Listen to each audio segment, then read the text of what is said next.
about, we're going to be talking about something which is very pertinent to us.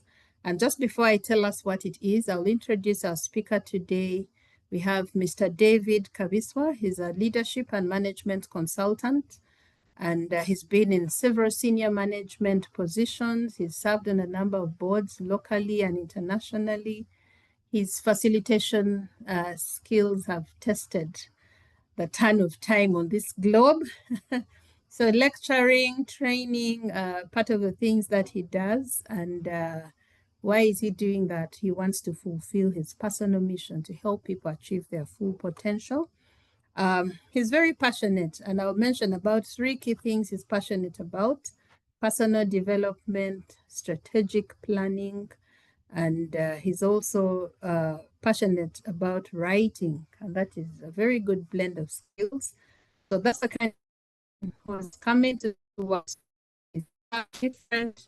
different marketplaces, several banks, several organizations, which include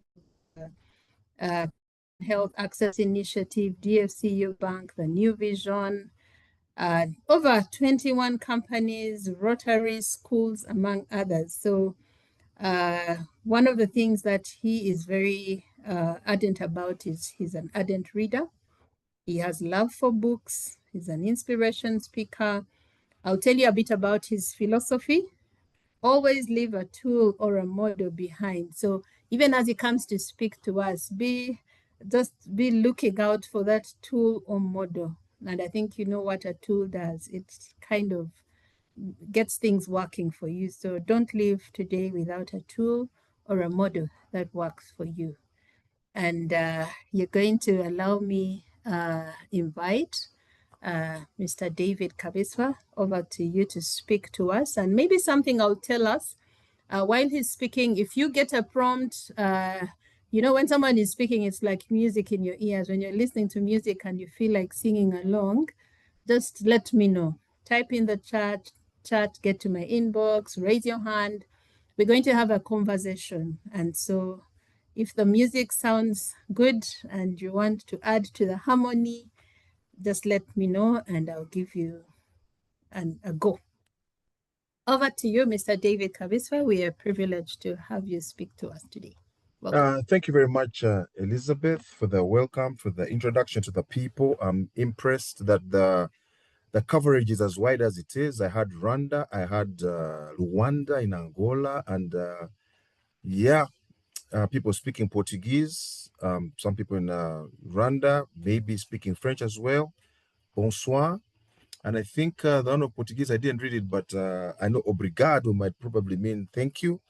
But we are glad that you're here.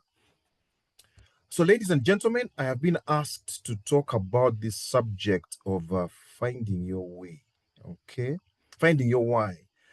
And I noticed it was session number 1. So I said, is that some kind of pressure to be number 1? I was told that, you see, many people are asking questions about this area called purpose.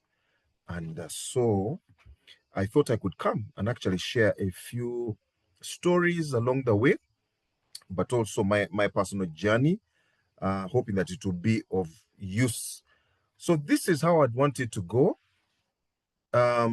Just provide some operational definitions. Some of you guys are working people, and it's always good that we start off with the working definition. Why is that good? So that you know, the perspective, the framework that somebody is operating from. I'll share an additional personal philosophy. Elizabeth shared one of I like leaving tools behind. And the reason for leaving the tools behind is that once you've helped people, technically they shouldn't need to call you back. That's my philosophy. You should leave them in such a situation that whatever you've taught them, they are able to go on, on their own. I will talk about some tools and materials that I think I would want to leave with you for them to be able to help you. All right, so you expect something like that. And then I will talk a personal example about finding my why, the journey. And I'll also talk about a friend of mine, Fred, who also kind of how he found his journey. And then I'm looking forward to a general discussion. One of the things I told Elizabeth was that if you can help me moderate it in such a manner that it's a conversation, that would be good. So, of course, you listen a little bit, and then, the conversation can kind of come in. Because I feel you never know where somebody's scratching or itching. And if some of you have had the experience of having something itch you in the back, you direct somebody to where to go until they actually get it. And I'm hoping that the conversation we have today will do that for us. So my personal philosophy, these statements, I almost take them with me everywhere I go. They made such an impact on my life. I hope they can make an impact on yours. And I got them from somebody I consider as my mentor. They changed him. I said, mentor, if they changed you, can I look at them and see how they can change me too? And I also went to the source of those statements. These are the 3 statements. Between stimulus and response is a space. Okay, and as I read that, you can also look at the image that is corresponding. Between stimulus and response is a space. In that space lies your ability to choose your response. In those choices lie your growth and happiness. In those choices lies my growth and happiness. Stimulus and response. This session we're having now is a stimulus for some people. Question is, how will you respond? And to go to these 3 statements, that means there's a gap between what you hear today, how you execute it and implement it. There is a gap. When you're driving a car and a bad driver passes you in such a manner, some people just move and leave it. Some people, temperatures boil. Okay, stimulus, response. So it's like life always presents these sorts of situations to us and leaves us to make our choices. But that author, the author, the person that I follow closely, that I call my virtual mentor, was Steve Covey. And he himself got these statements from a guy called a psychotherapist called Viktor Frankl. And that man made these statements when he was in a death camp in Nazi Germany. He realized that even though he was in that prison and all these people, do this, do that, do that, he realized he still had the power of choice. And that's what you see in the middle there. And that power of choice I present to you is going to be influenced by 4 things there. Self-awareness. How well do you know yourself? Are you in tune with yourself? How are you feeling now, as the Ghanaians would say? Happy, sad? Are you in touch with your emotions? Or are you in touch just with the physical appetites and needs? Are you in touch with your thoughts? All that falls into self-awareness. What's going to determine our responses is also our conscience.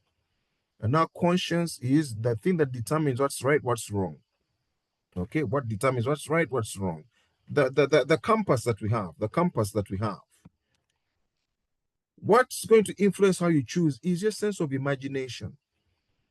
We come in a world where many people just take what has been presented before them. So they're reactive. If a situation is bad, what's your thought about the desired future state? Imagination. All those 3 determine the kind of responses that we're going to make. The last one, the independent will, helps us determine, are you able and willing to go the journey if it means you're going to go alone? Independent will. And history is full of people that did that. Nelson Mandela did that. Anwar Sadat in Sudan did that. All right? And there are many others. We could go on and on and on. But that's the philosophy that I have, that I want to propose to you that even as we sit and and go through this, that a solutions mindset, a possibility mindset, can be stimulated if you took those sorts of 3 thoughts at hand. And I'm sure, because there's a group, I'm sure this PowerPoint presentation will be shared. Some definitions: finding your why. when you look at Google on internet and things like that, they attribute that phrase a lot to Simon Sinek. They say finding your why was popularized by Simon Sinek in his, in his book, Start with Why. All right, he had some very good arguments about it, the inner core, and then you move to the middle section and then the outer. And he's basically saying that many of us know what to do, or how to do, but very few of us question and ask ourselves why. But some of the things that, of course, he proposes, and many people proposing that talking about this subject, is questions about why do I wake up to do what I do each day? What difference do I want my life and work to make? Questions. What fuels me when life feels hard? Okay? Those three are the ones that you find a lot in a lot of the literature. The last one I'm adding is that the spiritual question. And sometimes you and I need to ask, why am I here? If we can answer the why am I here, it starts putting certain things in context. You can still do well with the other three, but because we are eternal beings and focused heavenward, the fourth is very, very crucial. But there are others that have raised this question before him, of course. Some of you that have grown up in church settings, you have grown up saying, I want to understand what's my purpose, what's my calling. Those sorts of questions basically come up a lot. And from time to time, people say, I want to know God's will, for my life. I asked that many years ago when I was also at university.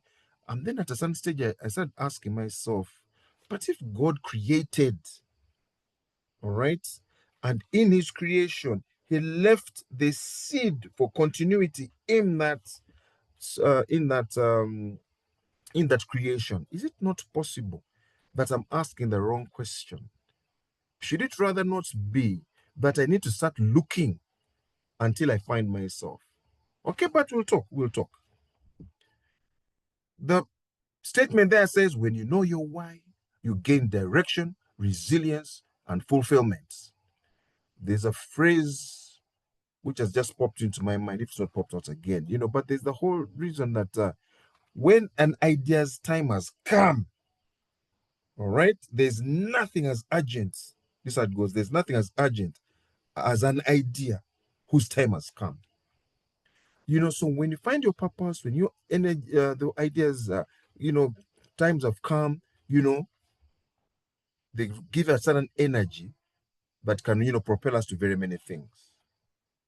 So when we know your why, you gain direction, resilience, fulfillment, even when circumstances are tough. The inner man. When I first read in the topic, I said, all right, I know we use a lot of this term inner man. We use a lot in the spiritual context, but it has now been also popularized in a generic leadership literature, where people are starting to also look at the spiritual component of an inner man. So the inner man concept is really referring to who you are at the core. It's basically saying there's more than just this body. And there's more than just the emotions that we express. Yes, there is a spirit. We breathe in, we breathe out. But, what is at the core of that thing? What is the seed in us? Those two scriptures there just show you a little bit as an example of what some scriptures that refer to that concept of inner man. 2 Corinthians 4:16 says, though the outward man is perishing, yet the inward man is being renewed day by day. A concept that shows, yes, even in the body is going down, even as some of us get older, amazingly, certain things just start thriving. One's determination, one's ability to say no to a difficult boss, one's ability to say, I'm leaving this job now, I'm going to, pursue wider careers. There's something that happens inside people. That's the engine, in a sense. Ephesians 3:16, what does it say? Though he would grant you according to the riches of glory to be strengthened with might by his spirit in the inner man. So a lot of it seems to also imply here that the inner man, connects with the spirit, connects with purpose, connects with the creator. At the bottom there, of course, I put in something about Steve Covey. He's got the 4-person paradigm, something he brought up in the 7 Habits of Highly Effective People a little, and then in his book, The 8th Habit, really expounded it and started shaping a lot of the leadership literature. And he started, bringing in some of those concepts. I'll have some images that I'll show you later. Yeah, so that you can see those concepts. But then I ask, who else is grappling with this question and providing answers? There's a song that has been on my mind, and for some reason, these past 2 weeks, it just can't leave. So I copied some words, and I want us to look at it a little. What is the song saying? And then there's also a poem that I want to share with you. So let's start with the song. Look at those words there, all right? The song is called Glorious by David Achuleta, okay? This is what he says. There are times when you might feel aimless. You cannot see the places where you belong. But you will find that there is a purpose. It's been there within you all along. And when you are near it, you can almost hear it. Verse 2, what is he talking about? He now talks about you will know how to let it out as you discover who you are. Others around you will start to wake up to the sounds that are in their hearts. It's so amazing what we're all creating. The chorus says, in finding this thing, it's like a symphony. So it's almost giving some tips of how to do it. It's like a symphony. It's like an orchestra. It's like a choir, soprano, alto, tenor, bass. You've got to keep listening so that you don't outshoot, outsing, outshout the other. Okay. And then he says that, and pretty soon you'll start to figure out your part as you listen. The key there, as you listen to other tunes and other, you start figuring out your parts. Okay. And then as everyone plays their piece, there are melodies. Melodies start being created. We enjoy music, but music is also made up of very many instruments. If there's only one, it would not go too well. But what are the melodies? You, me, and all the other people around us are the melodies. And when we connect it, it makes such a beautiful melody. It is glorious. The song, you can Google it. Please listen to it. It's an interesting classical song. And also, even on internet, they can even tell you each of these verses, what they mean. But what is telling us, the question of feeling aimless is universal. But then on on the third line, you find that, but then you find all along that there is a purpose, and that the purpose is hidden within you. It has been there all along. So we ask that question, and these are singers, I'm not even say that it's any theological outset there, but they're saying that it is within us, and it is resonating with some of the things, of how God created us. This poem, as I said, you'll have the PowerPoints. It's a good, famous one. And I'll just read maybe just the first two, Okay. You can look at it there. It says, our deepest fear is not that we are inadequate. Our deepest fear is that we are powerful beyond measure. It is our light, not our darkness, that most frightens us. We ask ourselves, who am I to be brilliant, gorgeous, talented, fabulous? So the author asks, who are you not to be? You are a child of God. Then she says, your playing small does not serve the world. There's nothing enlightened about shrinking so that other people won't feel insecure around you. Okay? We are all meant to shine as children do. We were born to make manifest the glory of God that is within us. It's not just in some of us, it is in everyone. And as we let our light shine, we unconsciously give other people permission to do the same. And we are liberated from our own fear. Our presence as we are liberated, rather, from our own fear, our presence automatically liberates others. Well said. The song says it, the poem says it, but then we ask our question, the how. All right. And here I'm just going to share a few tools that could help you out. The first one is called the timeline. It's a basic workshop tool. So some of you might have come across it. Some of you might have used it as you're doing strategic planning. Some of you might have used it as you're, just doing energizers. But It's a tool, and we shall see how to use it. There's something that I want to share with you as well. It's called the hedgehog concepts. Okay, and I'll focus on those two. But there is something called the ichigai. It's a Japanese concept about finding purpose. I'll just show you an image to just, to walk through, and then we leave it at that. Such that, as I said, we can talk about 1 and 2.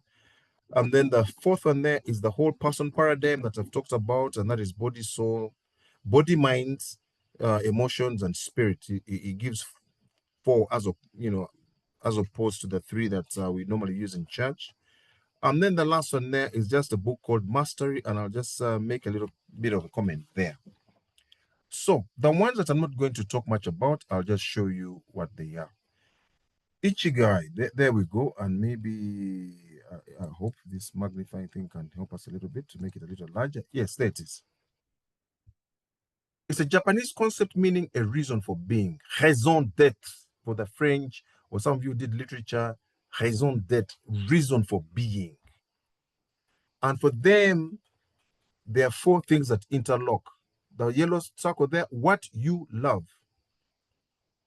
The green one to the left is what you are good at. At the bottom there, what you can be paid for. And on the right, the pink one, I don't know what color it's looking pink, what the world needs. The thing about the Ichigai tool and also what the hedgehog you will later discover, they are so basic. They're telling us you don't need a lightning bolt to let you know your purpose. You don't need a lightning bolt. It is saying, if you're in tune with yourself, what you love, let us look at the intersection, for example, yellow and green. What you love and what you're good at, they say the intersection is passion. All right. What you love, what you are good at. Then they say what you're good at, okay, the green, all right, or the light green, and then the bottom one, the darkish, the turquoise color, what you are good at, the intersection of what you are good at and what you can be paid for, it could speak into your profession. What you can be paid for, and then what the world needs, could be your vocation. Now, each of these things are intersections. You can see that there's passion, there's profession, there's vocation, there's mission. It can be a tool that can guide. It can be a tool that can guide. I've looked at this tool. I've used it a little bit, but it's not my favorite, okay? But that's just for you to see, okay? It shows us some of the things that can help you answer that question. It would mean draw the circles, fill out those things, what you love. But you see, what you love, for example, that orange one, there are things you could be passionate about and things of mission, meaning what you're good at on one hand and then what the world needs. So there are all those sorts of intersections.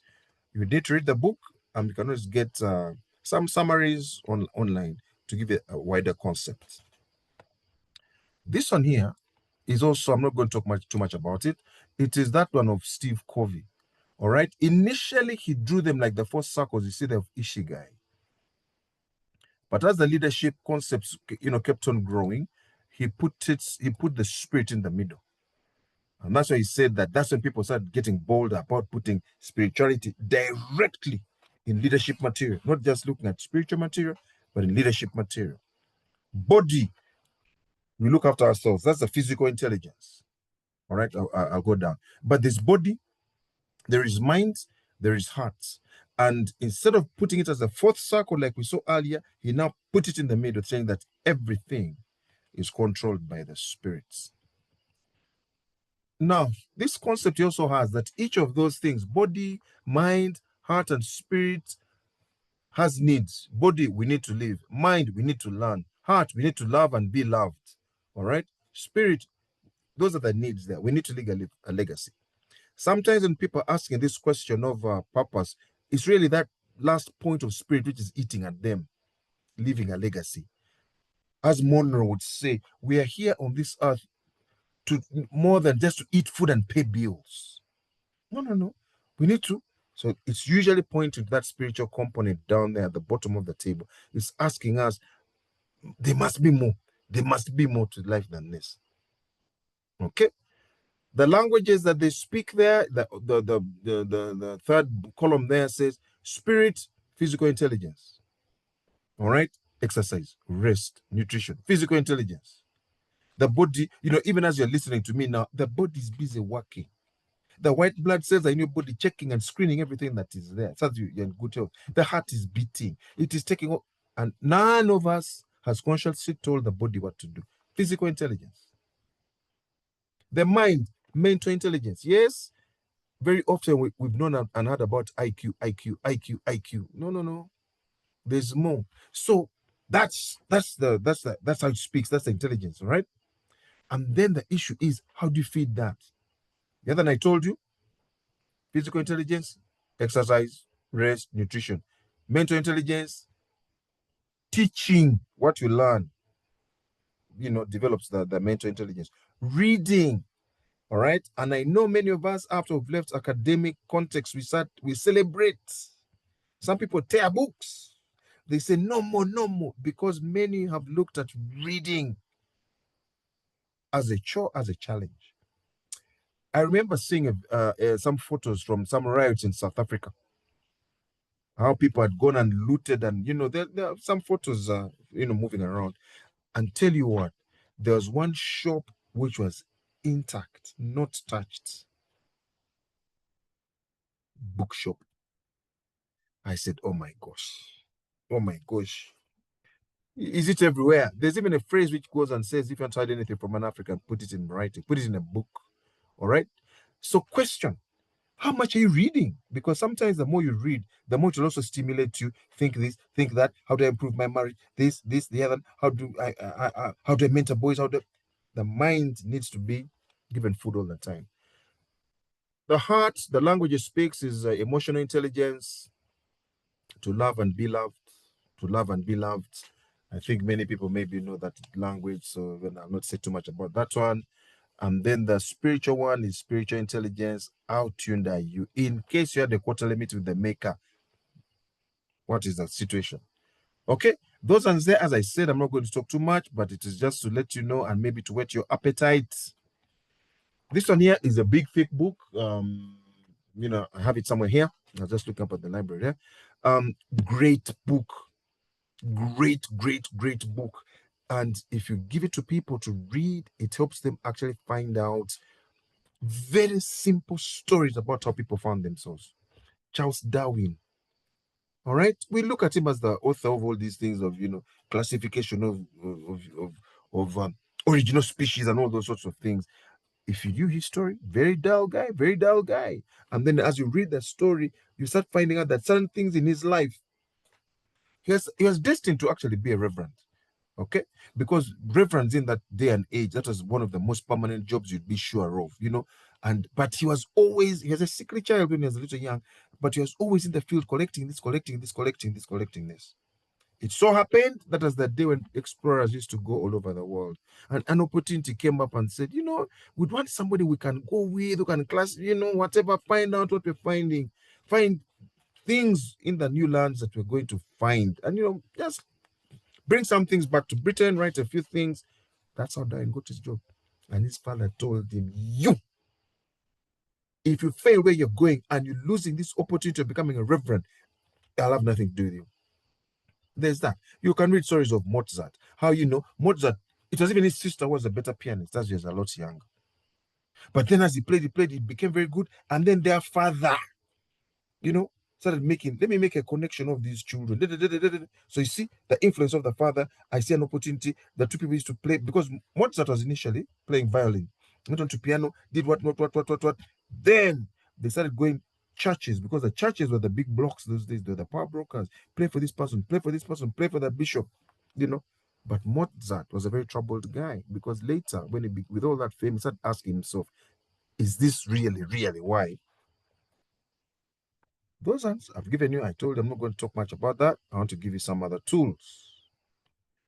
And here I get a little bit personal. This is a tool that I've told is called the timeline. Okay? And in this timeline, I was somewhere and they gave me an assignment. They said, guys, plot your work. We've got to see what God has been doing in your life. What are the highs and the lows. So this one here, I'm just putting something for you to start finding out what your why is. The light blue color there, as you can see at the bottom, the key, spiritual track. The pink one there, circumstances in your life or events in your life, plot them out, the highs, the lows, and whatever. Green, career path and ministry engagement. What has it been like? Okay. So you can see.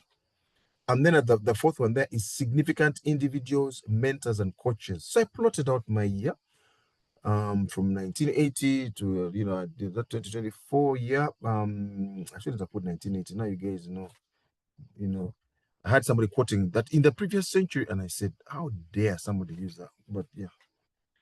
But that's it, So you start thinking, what are the circumstances? 1976, yeah, it was a big one for me. My grandmother died. Then I'm following the pink one. Then it goes there. Then we had a situation, mom, something didn't go well. Then I got married. Then children, what are the big things? All right. My father dies. You can see here where the cursor is. I hope you can see. Okay. Now, in that time, I've put number 4. If I went to number 4, maybe I need to make it a little bit larger. If I went to number 4 here, then in my life, I got, student ministry. I worked as a student worker. I had some individuals that were very, very fundamental in my life. They were missionaries. They're called the Pampelis. I've put them there. What other one can I, highlight for you here? So plot your life. This is a tool that you can do and use. Okay, there we go. Then I got some individuals in my life. Another person, he died, 2 years ago, Dr. Jack Smith, very instrumental and struggling things like sociology. What do I choose? Which subjects do I choose? He spoke into my life. Then in my career, there's a guy called Anthony Kasozi, Dr. Anthony Kasozi, who is speaking to your life. If you tracked some of these things, some of you would be amazed at what they're telling you about you. Spiritual, all right? There we go. If you can see the cursor, I got saved 1977. Kivejere came to our school. Actually, I should have put 2 of these. I went and apologized to all the teachers. What? When I went to secondary school, got saved again. Because I thought, man, the other saved of primary school might not have been, but then I went down there. Then somewhere here I became a Seventh-day Adventist. It was a roller coaster. I have been everywhere. But plotting these sorts of things can let you start seeing patterns in your life. And when you see patterns in your life, they increase your self-awareness. They start helping you see what you are good at, what you're considering highs and lows, is also speaking to you about what you value. I've just seen something here that I forgot to share. Up here, all right, is a box I've called INT. All right, that has been significant in who I've become, in teaching me about when things, both leadership and also spiritual things. Man, things I didn't know, now I know. Okay, being exposed to all kinds of, and I'm still in that as a leadership. That's why I feel I've been called to and things like that. Okay, what are we saying from this? What are we saying? And I'll introduce you to the hedgehog. The hedgehog are those 3 things you see there. The 3 things that you see there. You must know your passion. It's interesting. Ishigai, they talk about passion, all right, as well. You must know, what are you passionate about? What do you like? Sometimes when I'm talking about it with individuals, I say passion and gifts. Who are you? Okay. And I find, I'll tell you, when I do this with adults, you'd be amazed how long they take. I say, please, this is an exercise. Get a sheet of paper, from a big sheet of paper. I don't like paper drawing small. Or, have like an A4. Draw, put in your passions. People see, and I say, put in your passions, because when we grow older, some people feel that things that you're passionate about is probably not a good thing. Or when they think about it, they start questioning, but can I do it? The issue is, what are you passionate about? Not what passions are you able to finance and realize? No. What are you passionate about? Again, you've got to ask questions. You see that green box, number 2? What could you be best in the world at? And there are 2 dimensions there. It could either mean that you're so good at something that if you zeroed in on it, you can get even better. Or it can mean, from henceforth, I am going to do A, B, C, D and excel at it. All right? I told you, Mozart, violinist. Then he went, he chose piano and he did all he did with him, But then the 3rd one there, is because this model was initially used for businesses. I'll explain that, and then how do we, use it for individuals. The other thing is just that what drives the economics. What drives the economics? And sometimes there will be a conflict between your passion, what you could be based in the world at, and your economics. And sometimes we warn people and advise people, don't just go for your passions. A lot of the books you read will tell you go for your passions, but please understand, every author comes from a context. When a European author and an American author writes and tells you all these options, please know that should they lose jobs, they've got social security, okay? They've got welfare. So when you read these things, try and also put yourself in understand their country. So it also means that even if I live with this tool, we need to have a spirit of discernment, a spirit of understanding. Let me put it that way. Okay? But the intersection of those three things there is something, it will start speaking to you. So sometimes when you draw those big circles and you try to intersect, they can see there's something you could be passionate about, and you could also be the best in the world at. You pursue that one. There could something you could be passionate about, but cannot do anything about it economically, or even you cannot be the best in the world. So those sorts of questions help you to distinguish what you could be good at, and where you could go. All right. Proverbs tells us that your gift shall make room for it, shall put in front of kings. People, it is these things, these simple basic things. We do not need a miracle for God to tell us who we are. He put it there ahead of us. That book, Mastery, that I referred you to, they actually say that many of us, that whom we are going to become, can be seen in the first 8 to 9 years in life. The challenge is, as Steve Covey says for him, we're all born geniuses, 10,000 geniuses. But out of those 10,000, 9,999 are degeniusized. What does it mean? We're told, no, no, no, no, you can't do this. Stop. People box us into what society expects, what good manners expects. All right, if you're a parent, you're a mom, you're raising boys, don't jump. So that, and they don't realize that in doing those sorts of things, they're creating a feminized boy, for example.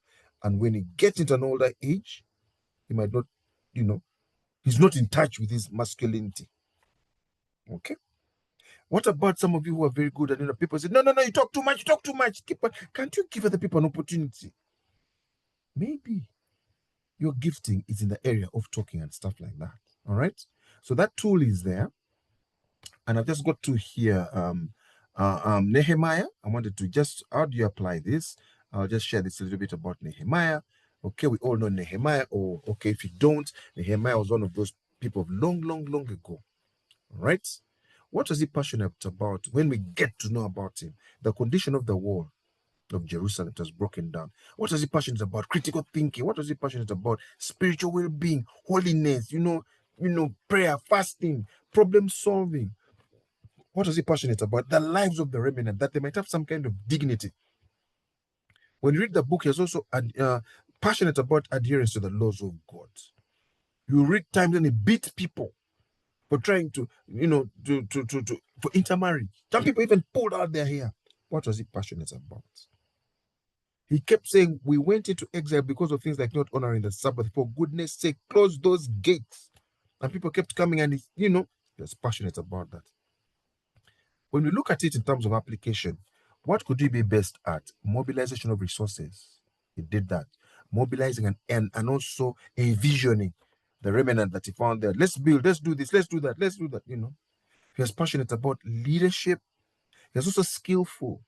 How many times did he, dodge those sorts of things that people could have ambushed him? You're skillful. You knew, don't go there. Don't, when they call you, be wise. That's the second bullet from the bottom. He had a sense of courageous leadership. When the king asked, what should I do for you? Can I send you an army? He said, how can he? When he's already told that person about God's, the power of God. Okay? Resource engine. He had the king's goodwill. the goodwill of the clan, and it goes on. All right. I want to just say something here about me so that you can also see. This is a very summarized version. What am I passionate about? Life skills development. I like training. I'm passionate about reading, technical subjects, organizational development, counseling, relationships. I chose 5. So the person advised me, if you've got the gift of speaking, just choose. Don't be everywhere. So I chose 5. Okay. Strategic planning, financial literacy, she relationships, mentoring, boys and stuff like that. I chose. So when other people come and say, come and talk to us about this subject, if it's not in my 5, sorry, I can't. All right. I'm passionate about people development, and it goes on. Okay. It's just longer than that. I'm passionate about drama. I'm passionate about music. I'm passionate about, acting, Now, when I zeroed it down to what can I be best at, I realized I could be best at. I asked God, I said, but I speak, man, I'd better use this thing properly, not just to human people laugh and that kind of stuff. So I realized I could be best at emceeing. I could be best at facilitating. Why? Because my philosophy is that if I facilitate your function, everybody, between 90 and 100% will participate somehow. All right. And it's amazing when you're able to do that kind of thing. People leave an event feeling a little bit, that like the event was useful to them. But I'm passionate about strategic planning. I'm passionate about critical thinking. I always ask questions. Sometimes, but I also learn the art of ask them well so that people don't get, offended. People in our cultures don't like questions much. I'm passionate about executive coaching. I've given that there for you to know. Some of those things that I put in could be best at, I developed in the workplace, so I know them. I got the technical skills. But in the technical skills, I started also selecting what I liked more than others. That's what I put in that circle. When you're going to do that and find your why and let the inner mastering the inner man, like because I like those things and I like things like passionate about people development, passionate about and could be best at executive coaching. What does that mean? Read, read, read. Don't give people stale stuff. If I like inspirational talks, not motivational talks. The difference is motivational talks are supposed to make you feel, hey, you can be good at good God, you go. Go there, then you get the first discouragement and you're hit. Inspirational talks, comes from inspire, and I also like when the inspire. Inspire comes from the Latin word inspirare. It means to breathe life into. All right, and that's what I like doing. I breathe life into somebody, and then they're able to go in and walk and do their talk. All right. So resource engine, economic, executive coaching, strategic planning, life skills training. Those ones you can wake me up at midnight, and I'll go and do them. Those are examples of what you can do. And when you get this PowerPoint, please study them more. And I've already told you more about it. There's another example there about Singapore, the prime minister who made the country move from third world to first world. Okay. What about you? I put a hedgehog there for you to feel. All right. So in the remaining minutes, as I look at my clock here, I'll tell you about when you find your hedgehog, level 1, personal. You can scale it up to institutional. You can scale it up to organizational, national, and finally international. What do we mean there? God has not called you to light your lamp and put it under the table. God has called you, light your lamp, do something. Yes, do something small initially, master it, but go, grow, and go out. God wants us to disciple nations. You will not do it by just saying godliness and contentment is great gain. No. In some contexts, it is. In other contexts, God is saying, go multiply, go scale up. Right? So I want to just say something a little bit, Grameen Bank in number 3. All right. That was Yunus Muhammad. He's one of those guys that I read a lot. As an individual economics professor, he saw the famine in Bangladesh. He decided, what can I do about it? He designed a program in the university, first sub-Saharan farmers, planned scientifically. When he did that, then it graduated into, this started loan scheme, institutional. Then it went to an organization, Grameen Bank. The model has gone international. My friend Fred, who I'm going to talk about now here, in this next one here, He was a pastor. All he knew was child sponsorship. God organizes and orchestrates events. Fred loses a job. Fred is feeling, how could I lose this job? Where, what am I going to do next? Then in his prayer and seeking God, God tells him, why don't you go to Raka and start coffee? He says, coffee? Lord, what do you know about coffee?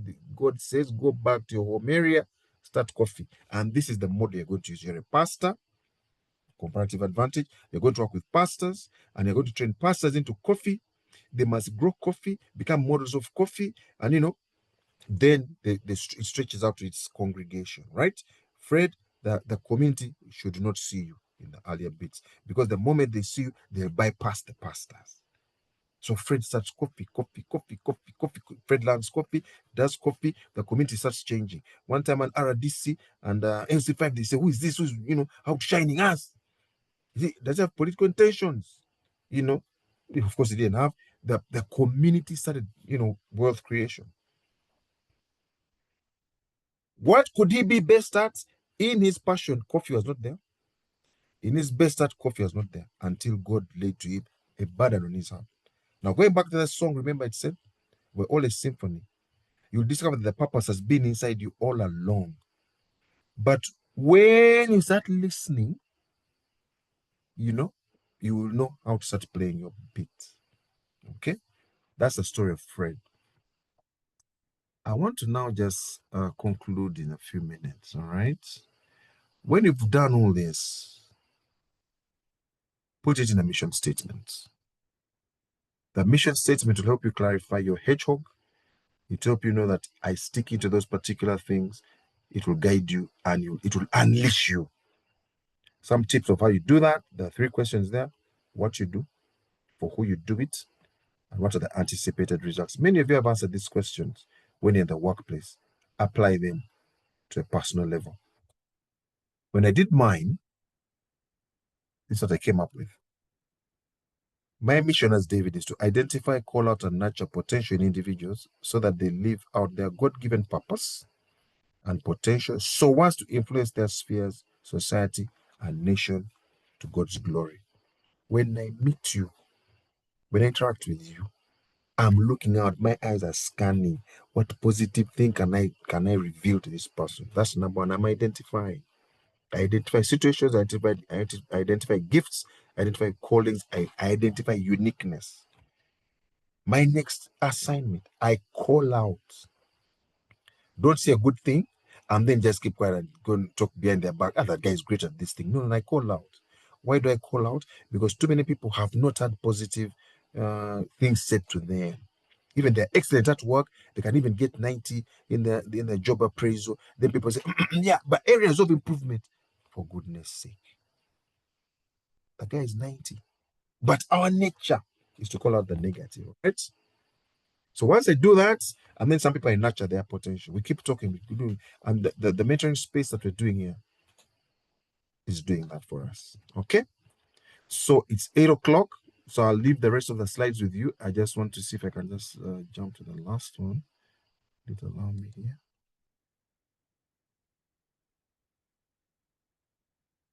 Okay. This is what you're doing.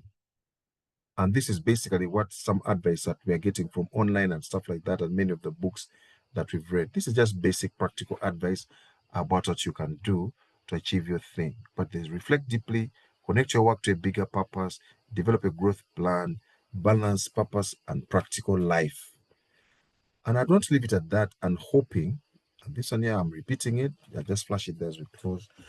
I'm just hoping that we can have a discussion just to know what areas I'm hoping that my finding my purpose has been helpful, and also Fred's journey. But the tool will be with you. Thank you very much. Back to you, Elizabeth. Wow. Thank you. Thank you so much, Mr. Kabiswa. And it's just an honor for us to appreciate, and thank you for the hand claps. I think you can see them, and they're appreciating you. It's been insightful. Thank you so much. Their comments, so you can receive those even as we we get into hearing. I don't know what it is that was hitting hard on you. I would appreciate you typing in the chat. What is it that was hitting so hard for you, even while the conversation was going on? Was there something that you resonate with? I'd appreciate to see you typing that in the chat. And if you joined us after we started, this is the Inspire Mentorship series. We've started, this is the first series of Finding Your Why. And the speaker who has just completed is Mr. David Kabiswa. And so we are very glad. I think when we started, we said, one thing is you just will not live here without a tool. So I hope you already there's not going to be a giving session. It has actually been given. So I hope you've taken note of yours. There are quite a number. There's a hedgehog concept, the Ishigai, the timeline. I think the timeline was really wow. And it was really good. So we're talking about finding your why this evening. Why are you existing? Why do you do what you do? Why do you wake up each morning? Why did you log on this call? Those are all whys. And thank you so much for sharing. Someone says I resonated. That's Arthur Prosper Mackay with a hedgehog and Ishigai. He has interfaced with them a bit. And yes, he has a question about the timeline. How do you track back all those events? I mean, by the time you sit and your memory goes and goes. So that's what Arthur Prosper is saying. There are quite a number of things in the chat there that people have actually picked. Jackie says that was very insightful. Apophia says, do you sometimes feel like you are stretched too thin, or are you comfortable in that spread? Belinda, knowing that there are systems and tools to organize and get life along, it's something that she appreciates. But yes, there are systems. Zippera says, when you took us through your timeline, I could see a lot of similarities with who I am.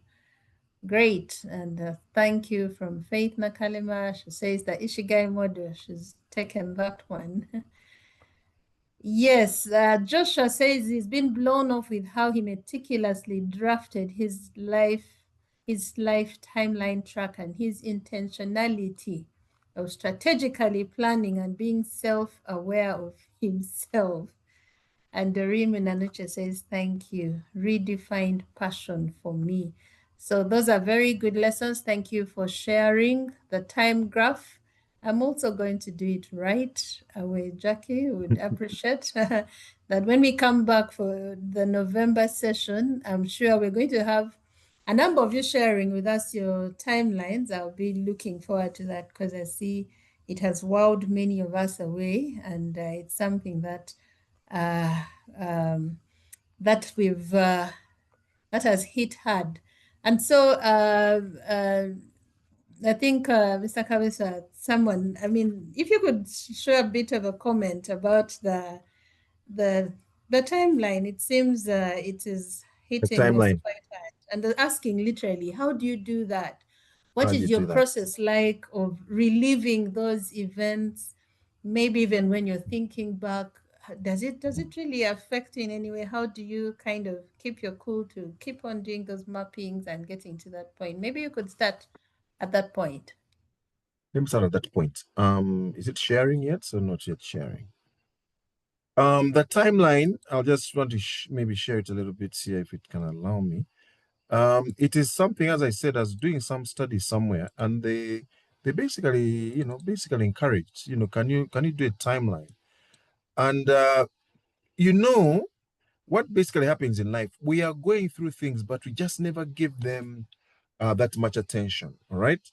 Some of you have lost somebody, but it was taken as an event in life. So it went on. So I'm just putting it there again. So as I was thinking, they just asked us to do three things spiritually, because if you just drew one line, it would be pregnant. It would have too many things. All right. But when you break it down in terms of spiritual circumstances and events, you can start tracking the certain things. Some events take you that, and when my dad went down, I was down in here. And then in terms of the green career, okay, that one stayed stable, emotionally, spiritually. Those are some of the things that took me up. It's just something, try and plot them out. Don't rush. Don't rush. And you can see even in my timeline, the green one started later. The spiritual started from when I was born, the circumstances from when I was born, and then when you're born, things are happier. Track them. You'd surprise yourself of what you can remember. Look for the individuals that have been instrumental to you. Some of it might be certain teachers, might be certain pastors, spiritual leaders. When you track this, when you think, and by the way, that's not the first one I drew. I drew, changed. That is not a law. That's a law, no, because so as you're doing that, it's also helping you think. But as it's helping you think, it's also helping you reflect on who you are. All right, it's helping you reflect on who you are. So try it out. At a certain stage there, work started. When I started, work life, then maybe there are more things you could be in tune with. If you can't go as that far back, go as far back as you can. If it's just 10 years, try it out. What has God been doing? Okay. But the thing here is to increase your self-awareness. There are things you can appreciate. There are things that you've done and people have appreciated, and there are things that are showing you who you are. I'd used this tool before in workshops. Organizational history, people do, then the boss went, then donor funds came down. And that's why I said that maybe many of you might be familiar with this tool. Now, some of us have tools we use in offices that could also speak to us personally. And that's what I basically did here. I hope that helps. The Pampel is here, that was university time. And those people mentored me. And so my first job was really work in ministry because of what mentored me. But as I grew, some other people became very crucial. Look out for some of those sorts of people. All right. So the timeline, I think, is an easy one to do. It would be revealing to you and even show you very many things to give God glory and thanks for. That is the timeline. Yeah, maybe you could just add, because I think what's puzzling people is, do I have to sit at a certain point in the month? Do I do it every day? Do I take a retreat and I go and plot it out? This one here, it took me, it was like 2 days really, because it's really just reflection. And then even after I'd done it, I'd put all my colors, other events came in, and I said, I have finished. I'm not adding anything. Because even as you do it, the other things are basically going to come up. No, you can take Saturday, Sunday, think through and do that. No, it's not a long thing. The issue is it's speaking to you. It's not an assignment. If you do one now, then a month later you kind of change it, it's okay. You could even choose to just do one color. Spiritual. How has my spiritual journey been? Because those are actually 3-4 different journeys in that image there. And the reason that is because one line can't summarize you. All right. One could be how you grew up as a family. When did mom, like one of the things I put here, mom left home, we had some domestic things, so it's down for me. So I put in some of those family things, grandmother dies, whatever, father dies, how have those things been? Children, family, So just be patient with yourself. You can take one at a go and then let all of them overlap and see what trend they're giving you.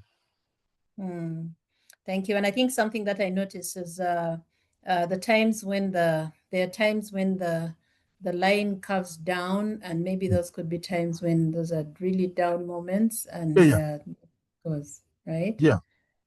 Down moments, career, you see career, there, travel career, consultancy, money went, then like a green line again, another down, those are things, then I didn't put COVID there, did I? Then another down. It's things like that. So track all that and try it out.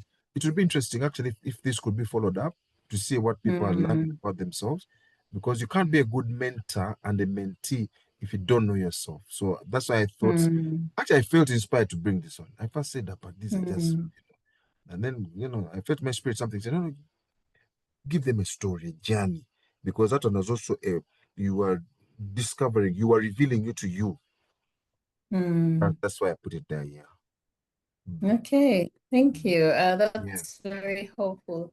There's someone Mm, thinking, because I know at some point you talked about your passion. At another point, you talked even about how now when you picked out the key things mm, that really mm, define you and bring you out, mm, you concentrated on that. But Emmanuel is saying, how can one deal with the feeling of being, can you really be overwhelmed by your purpose and passion, like the things mm, that you love to do mm, and you're everywhere and it's mm. kind of overwhelming? Does that happen, and how do you Okay. deal with that? All Yeah. right. I read that question in the chat, and it's interesting. That was the next question. I thought that I need to answer this one here. Um, let me tell you, the hedgehog started solving some of those things because the hedgehog here, you see, I've put it back up. The thing there, the first time I did this thing was about 14 years ago. Yes. And then I did it again about 2 years ago, and some things have changed. The first time when I did my hedgehog, the thing that was interlocking all these three things, I called it infopreneur, which basically said a person who's good at breaking down complex subjects, breaking them down into understandable things. All right. But as I reflected more that time, as I put things like could be best at speaking without a script, these writing materials, that's at that time. And some of that also brought in some money. But I did it again. And these sorts of processes, again, self-awareness, you're not static.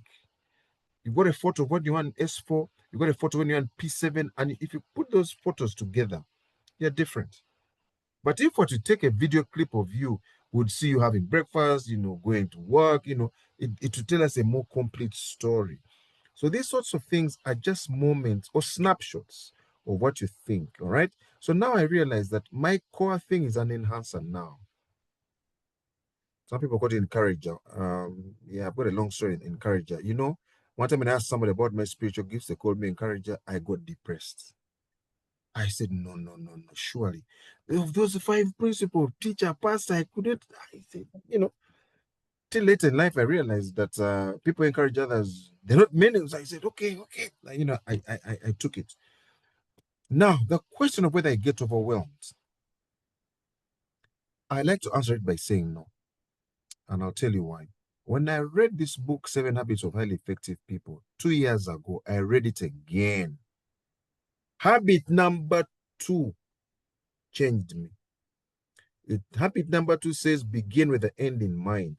And what it's actually talking about is that start off with your big rocks, as they call them. What is crucial to you? So I stratified my life into eight layers: personal development, father, husband, and then son, what, administrator of the family estate. I put career. So I got 8. And every week I sit down every Sunday evening, think through what am I doing this week in those 8 areas. And those are things that go into my diary first. They are those who go in my diary first. And once I know that it's within my area of strength and calling, I give it priority.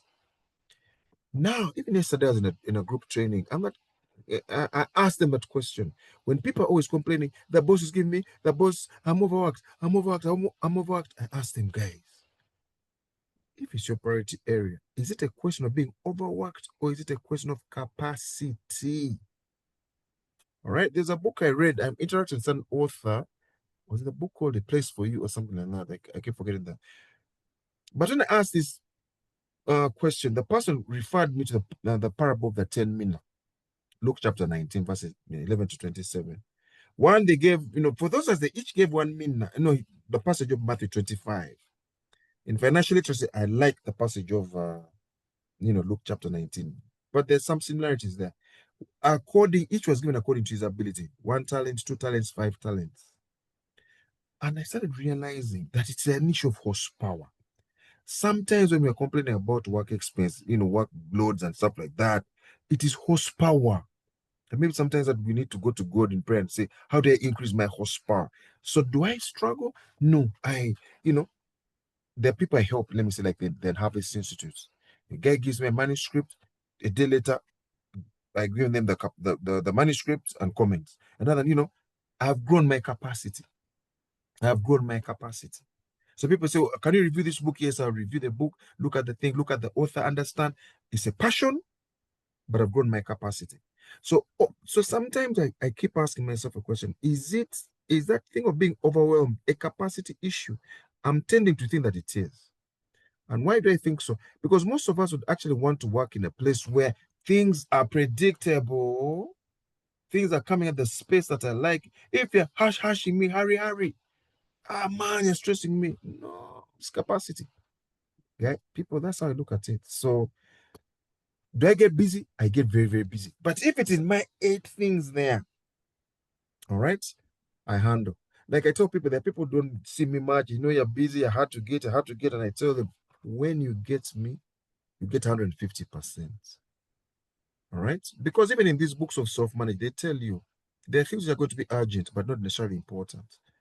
They demand your time. They demand your time. So you've got to have a compass. And the compass is that which helps you know that's important, that's not important. I told you, for example, 3 years ago, 2 years ago, 3 years ago, my mom died, 2 years ago.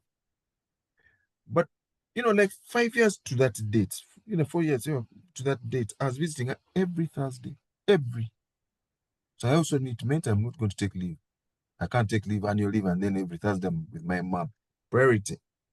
The getting it mid Thursday, sometimes phone is off even. I'm with mom. Right? So when you get those big rocks, a lot of those things will be sorted out. Thank you. I submit. I totally agree. I think this is just a few hours into my afternoon, I was listening to a conversation. And so these two supervisors were talking about particular workers who were claiming they were overworked.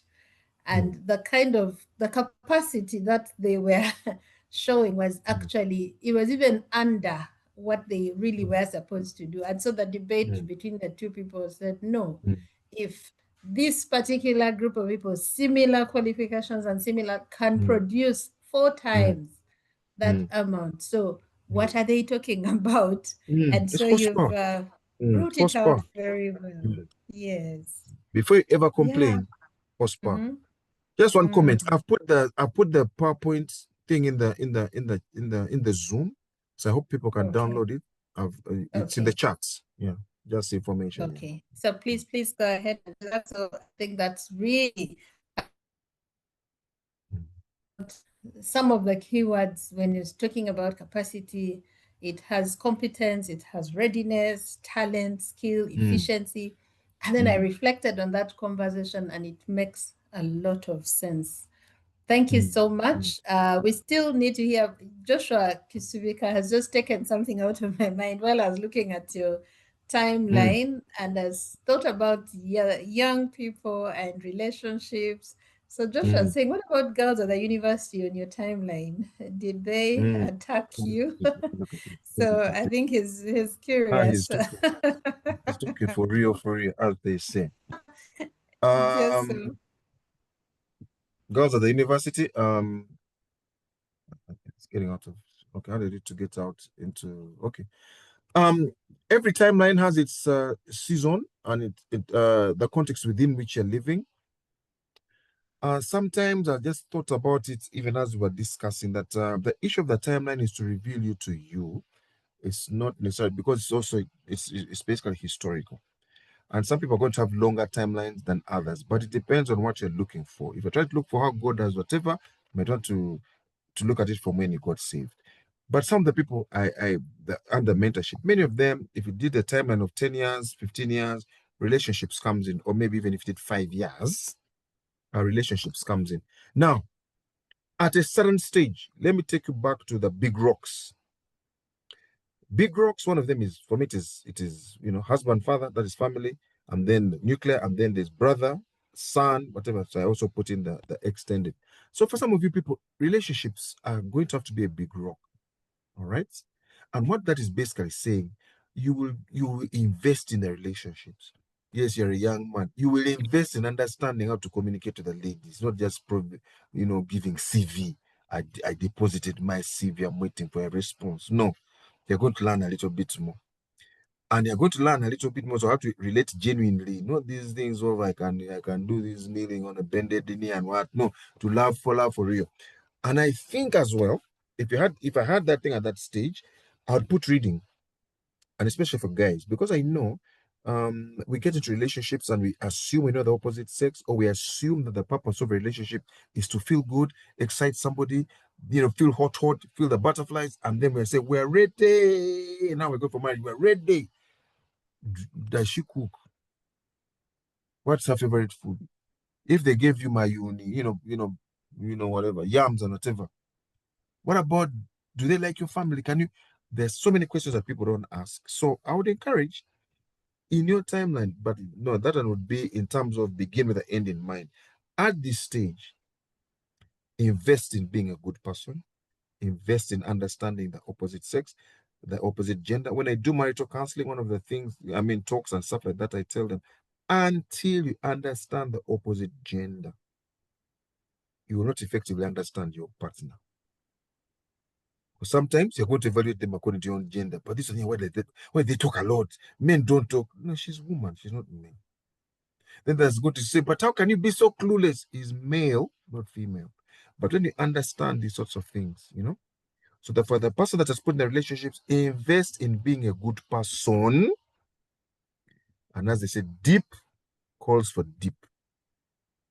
Or the power of attraction. Some people who are into personal development, we attract those that we are alike. Yeah, so that one should be there. Don't just be passive and wait. Ladies, it might be a little bit harder, but just be the kind of person that you want to be, a good one, and also know that God is in control. Don't give yourself deadlines that by this time. No. When we get those ones, then we can run ahead of God. Thank you. Okay, thank you. So, Joshua, I hope that is firm assurance. There we go. There's just one more, and this person is saying, and this is really about pursuing the courses at a university, and is saying, some people do the courses and they feel it's really not about their purpose.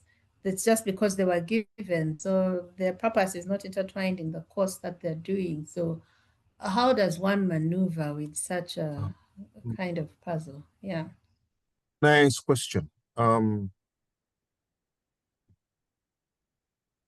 see, we do courses, and in our nation, we do courses according to the marks we get. In other countries, like I think it's the Finland, it's either Finland or Netherlands, where they don't have exams until university level. But they've got a system which is always tracking. Why is this person? What's their gifting? Where would they be best be placed? They have that kind of system. But because our system, what we have, the structure is that you go to school, get these classes and stuff like that. A good steward manages what they have, because you need to understand that God works with process. If he gave us everything we thought we needed to get to some place, that spoon feeding, we probably wouldn't be the sorts of people that he wants. I started off with a BA sociology. When I went to the university, that given me education, and me at that stage, I said, please, nothing to do with education.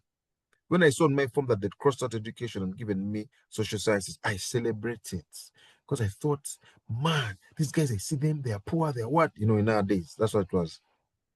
This sociology. Then that's where Jack Smith came in. I started, in our days, people used to carry things in two baskets, in case. I said I was passionate about sociology. I did only sociology, profound sociology, but only. People said, will you get a job and stuff like that? Then, okay, after that, I went into a church environment, and we're doing volunteering work with HIV AIDS in the area of Naukulabi. I got passionate about that thing as a volunteer, happy. But then I realized I can't keep going back into the Naukulabi slum.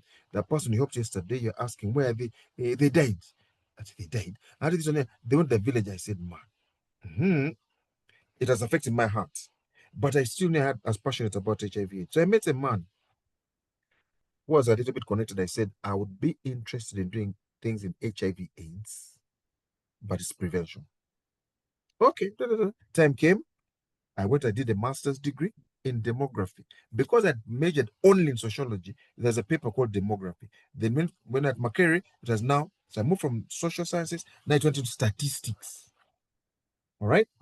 But you see, God is involved also. Would I have ever thought that in first year that I'd be a statistician? Sometimes, yes, you can because you're thinking career, but is career who you are? So, short story, I go into statistics, I do all these things, I get involved in doing the research as in Bali. That's what I do on Bali thing. Then it so happens that God now orchestrates the organization I get.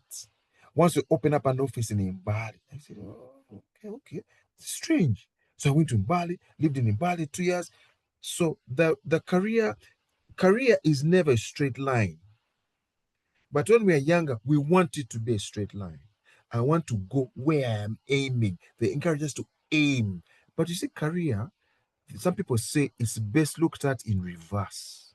You stand, turn around, look at it, and then you can see also how God has been orchestrating your path. Now, for those in courses that they don't feel they like or they were chosen for you, faithfulness, go do the course. There is no course which will not add something to you. There is none. You're either going to learn how to read, you're going to learn how to think about this, it's going to broaden your mind, it's going to broaden your mind. Now, when I finished that thing, when I went into the HIV/AIDS arena, I started discovering myself. I like working with people. I like training. I like capacity building. I like materials development. You see, now none of that is really connected to my education. Maybe sociology a little bit because I like understanding people. It pushed me into areas of personal development, but it's not career related. Okay, so I find that you can't define your life too early. Some people want to define it too early. And even when you look at the education system, the Americans look at our system, the British, and they say you confine yourself too early. In HSC, you already say I'm a scientist. No, for them they study, and then they start defining their things after first year campus when they've been a little bit more exposed. So my encouragement, that person, excel at that thing, excel at that course. You're in a job you don't like, excel at it. They say, well, there's a lot of it in Americas and stuff like that. If you excel at the job you don't like, the best way to get out of a job you don't like is to excel at it. That's what they say. When people work with you, they realize this guy is good, this guy is good, this guy is good. They move your way and you survive the one you don't want. But the natural tendency, I'm doing the course I don't like, energy goes down. They're doing the job I don't like. I'm not giving 100%. I'm going to give them just 50. Unfortunately, those of us who supervise you, those of us who work with you, we will mistake your 50% to be 100. Say, you leave that one. And then you're there saying, if they give me the job I want, I'll show them that. No. Even Luke chapter 19, the one I was quoting earlier, they say, to he who is given, more will be given. And to you, it's the whole aspect that to he who is faithful in whatever you get, you graduate to the next level. To he who is unfaithful to the thing you get, they would even say, like in Luke chapter 19, where is this person of mine? Throw them where all my enemies have been. It looks a little bit countercultural. Excel at what you don't like. Time will come when you'll be able to choose what you like. But you have to allow time its course. Simon Sinek, when he's talking about the younger generation, the Gen Zs, the Alphas, and all that, he says part of the thing is that they expect too much of themselves. They don't know that time is that which molds us. They expect too much of themselves. I should be here. I should be here. So when they don't get there, they get depressed. I should be in this thing. This is what I'd like. No, no, no, no, no, no. Trust the process. Trust the process. Man, you're going to be here for 70 years, 60 years.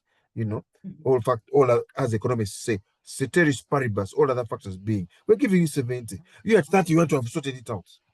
I'll tell you. I met a young man. He told me at 35 he wanted to retire. He was in the banking business. He had started his private businesses. He actually retired. Then I met him later and said, hey, boss, how come you're working? He said, oh, you feel retirement is easy. He had all the money, but he was just sitting there and he realized he's got more energy than just that goal he had set of retiring at age before 40. So then he twisted it and said, he became an SME, not the small, medium-sized enterprise. He became a subject matter expert. After he retired, he's busy now. They're calling him, but he's working not because he needs the money to survive, but he's working because he needs to add value. I repeat, my encouragement to you, hang into what you've been given. If you can be faithful in the thing you don't like, then we can trust you to be faithful in the thing you like.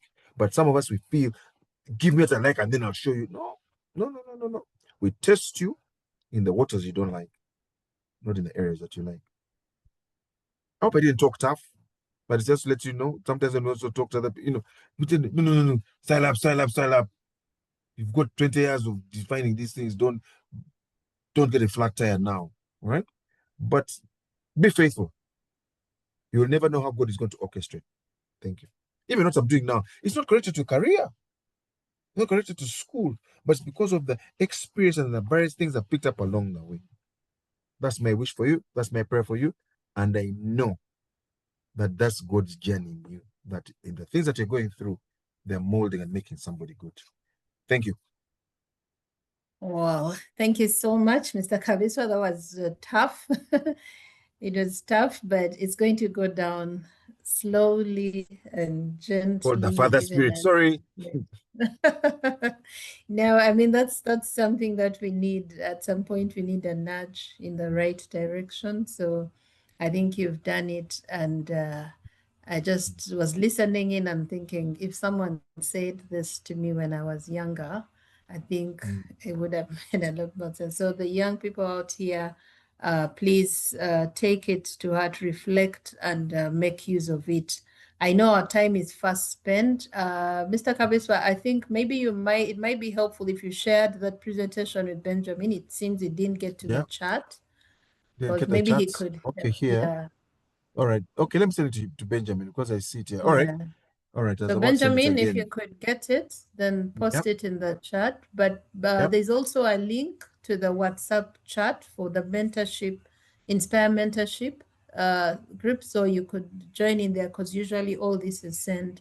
The YouTube links are all posted there. So you could actually get there and get more beyond even the presentation here. You could be able to get more resources. There's a lot more opportunities.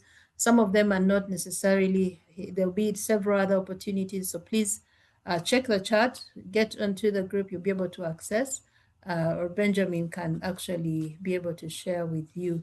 Yeah, so thank you so much. I know we are coming to a close. I am just about to invite the president of the Inspire Synergy, who is going to give us the closing remarks. But as he prepares to come, I'll just appreciate each one of you. Thank you so much for joining in. But more so, thank you so much, Mr. Kabiswa, for sharing the insights, the wisdom, the nuggets. I mean, it was, like you said, inspirational. And I'm sure, hopefully, the next time we come, we shall all be flashing I was busy trying to do some mapping here. So I hope the next time we come, we shall also be able to share. I mean, it would be good to see some of our maps there. Yes, so Mr. Paul Wafula Wawire is the president of the Inspire Synergy, and he may say a little bit more about himself. I'm sure it will be for the benefit of those who have joined in as he gives us the closing remarks. So welcome, Paul. Thank you.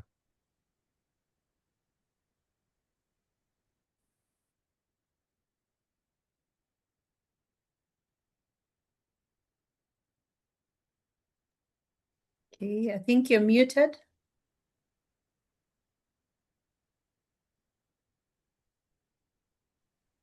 Hello, can I be heard now? Apologies. Very well, very well. Right.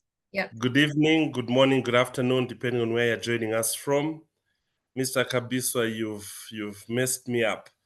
I was trying to think of my timeline, and I don't even know where to start. But it's been a very inspirational session.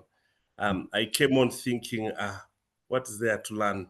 My why, I'm almost getting to 50. But I said, taking screenshots of almost every point you are releasing. So thank you for a very well delivered first session. I think what stood out for me were many things, but passion was something that kept coming. And so I was trying to reflect on my passions. And I like the last thing you said about whatever you're doing, just do your best. I think for me, that was another big thing, because sometimes it's difficult to get value out of your passion because of the circumstances you're in, or like you said, in our context, how you pass determines which career you get set on. It's not even just the career, it's the job you get. Where you get employed becomes your path. But what you said, that it doesn't matter where you start from, just do it well, so that something else comes. I'd like to thank those that joined us from wherever you did. I think it's been a good start. Auntie Liz, thank you for the good moderation. So like has been said, this is the Inspire Synergy. The president, I'm Paul Wafula Wabwire. I currently work with the Equity Group Holdings in Nairobi. And it's been good to hear what has come through. The organization I work for has got a mentorship program for young people, and a lot of what you are telling me are things I will apply to myself, but also be able to share with those who have a longer runway, as they will like to say. But it's been a very good evening, and I think something else I appreciated is your personal story. There's nothing more powerful than your story, because you're the author. It's you. There's no other version but that. So it was touching to see you share yourself, and I think that's a very good example that we can also follow. So Liz, I think that's it from me. Thank you once again, and thanks to those that have joined us. Let's plan every last Friday of the month. Let's make sure we're available to grow. Let's grow together. I think the privilege we all have with series like this is it's giving us a chance to start from where other people have reached. So you don't have to go through the mistakes that others have gone through. You can learn from their failures and be able to just build yourself from this point on. So thank you, and have a good rest of the week. Have a lovely weekend. Okay, and Mr. President, just before you go, we would be honored to have you say our closing prayer, and thank you. All right, let's pray as we finish. Father, in the name of Jesus, we thank you for tonight. We thank you for the privilege of being called the sons of God. We thank you for gathering us together. Your word says that where 2 or 3 are gathered in your name, you shall be in their midst. And Lord, we know you've been here with us. We thank you for the word that we've received, the knowledge, the wisdom that we've received. Lord, I pray that we'll not just be hearers, but we'll be doers. Lord, we thank you for Mr. Kabiswa. We thank you for the sacrifice he's made to give whatever he shared with us tonight. I pray, Lord, that you will water him for his watering us. We pray, Lord, that you will return to him, pressed down, shaken together, and running over. We pray a blessing upon him. We pray for every member of the synergy that has joined us tonight. We pray that, Lord, you will help us discover our why, discover our purpose. Lord, your word says that man makes their plans, but the Lord establishes them. Lord, we pray that you will cause us to find out why we're here. And Lord, that you may help us live our lives to their fulfillment. In Jesus' name I've prayed. Amen. Amen. Thank you all, and have a good weekend. See you next month, last Friday at same time. Our guests from Angola, from Rwanda, Kenya, thank you so much, and God bless you. Bless you too.